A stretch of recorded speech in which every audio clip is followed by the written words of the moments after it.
മുണ്ടക്കയം പഞ്ചായത്തിലെ 21-ാം വാർഡിൽ നടക്കുന്ന അനധികൃത പാറ ഖനനത്തിനെതിരെ 31-ാം മൈൽ നിവാസികൾ ഒന്നിക്കുന്നു. ഇവിടെ നടക്കുന്ന പാറ ഖനനം മൂലം ഉരുൾപൊട്ടൽ അടക്കമുള്ള പ്രകൃതി ദുരന്തങ്ങൾക്ക് ഇരയാകുന്നത് 20-ാം വാർഡിലെ 31-ാം മൈൽ ചിറ്റടി പൈങ്ങിന നിവാസികളാണ്. യാതൊരു അനുമതിയും കൂടാതെ ഏക്കർ കണക്കിന് സ്ഥലത്തെ പാറ പൊട്ടിക്കുന്നതിനെതിരെ നിരവധി കേന്ദ്രങ്ങളിൽ പരാതി നൽകിയെങ്കിലും തുടർ നടപടികൾ ഒന്നും ഉണ്ടാകാത്തതിനെ തുടർന്നാണ് 31-ാം മൈൽ കേന്ദ്രീകരിച്ച് ആക്ഷൻ കൗൺസിൽ രൂപീകരിച്ച പ്രവർത്തനം ആരംഭിച്ചത്. 31-ാം മൈൽ മൈലത്തടിക്കൽ CMS LP സ്കൂളിൽ നടന്ന ആക്ഷൻ കൗൺസിൽ യോഗത്തിൽ അനധികൃത പാറ ഖനനത്തിനെതിരെ നിയമ നടപടികൾക്കൊപ്പം ശക്തമായ പ്രതിഷേധ പരിപാടികളും സംഘടിപ്പിക്കുവാൻ തീരുമാനിച്ചു. സമ്മേളനത്തിന് YMCA സെക്രട്ടറി ബോബിന മാത്യു അധ്യക്ഷത വഹിച്ചു. ഒരിക്കലും നമ്മൾ ലീഗലായിട്ട് നീങ്ങുമ്പോൾ അതൊരു പബ്ലിക്കായിട്ട് എല്ലാവരും ചർച്ച ചെയ്ത് തീരുമാനിക്കേണ്ട കാര്യമില്ല. നിങ്ങൾ വിശ്വാസമുള്ള 3 പേരെ പ്രത്യേകിച്ച് നിയമപരമായിട്ട് അറിയാവുന്ന ആൾക്കാരെ ഏൽപ്പിച്ചാൽ അതിന്റെ വഴിക്ക് അവർ പോകും. ഗ്രാമപഞ്ചായത്ത് അംഗം സൂസമ്മ മാത്യു സമ്മേളനം ഉദ്ഘാടനം ചെയ്തു. ഈ മല ഇതിന് വരുമ്പോൾ നമ്മുടെ നടുക്കൂടെ ഒരു തോട് പോകുന്നു. ആ തോട് കവിഞ്ഞൊഴുകി റോഡിലേക്കാണ് വരുന്നത്. അപ്പൊ ഞങ്ങൾ കവളപ്പാറയിൽ ചെന്നപ്പോൾ മലയുടെ അപ്പുറത്തും ഇപ്പുറത്തും ഇരിക്കുന്ന കുറെ വീടുകൾ അവിടെയുണ്ട്. പക്ഷെ റോഡ് സൈഡ് തൂത്തുപോയി. അതുകൊണ്ട് ഇതിന്റെ ഗൗരവം മനസ്സിലാക്കി ഞാൻ മനസ്സിലാക്കിയെടുത്തോളം ഇത്രയും പരാതികൾ ഇവർ കൊണ്ടു നടന്ന് കൊടുത്തിട്ടുണ്ട്.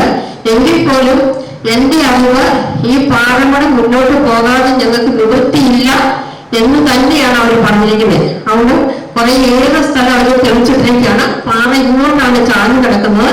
കുറേ കബറുകാരും വെട്ടി അവിടെ എല്ലാം വെട്ടി തെളിച്ച് എന്ത് വില കൊടുത്തും അവർ ആ പാറമട അവിടെ നടത്തി എന്നുള്ളത് തന്നെയാണ് അവരുടെ പോട്ടെ. 21 ആൾക്കാരെ കൊണ്ടും നമ്മൾ പരാതി കൊടുപ്പിച്ചിട്ടുണ്ട്.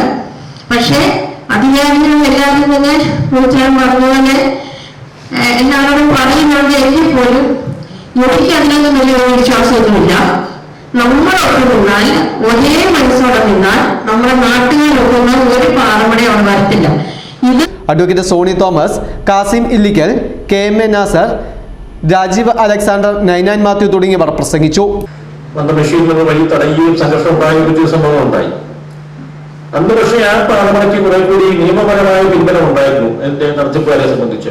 അവരെ ഉപയോഗിക്കുന്ന ലൈസൻസുകളെല്ലാം തന്നെ സംഘടിപ്പിച്ചതിന് ശേഷമാണ് ഇവിടെ ഒരു പാറമ തുടങ്ങാൻ വേണ്ടിയിട്ട് ഒരുക്കം നടത്തിയത്.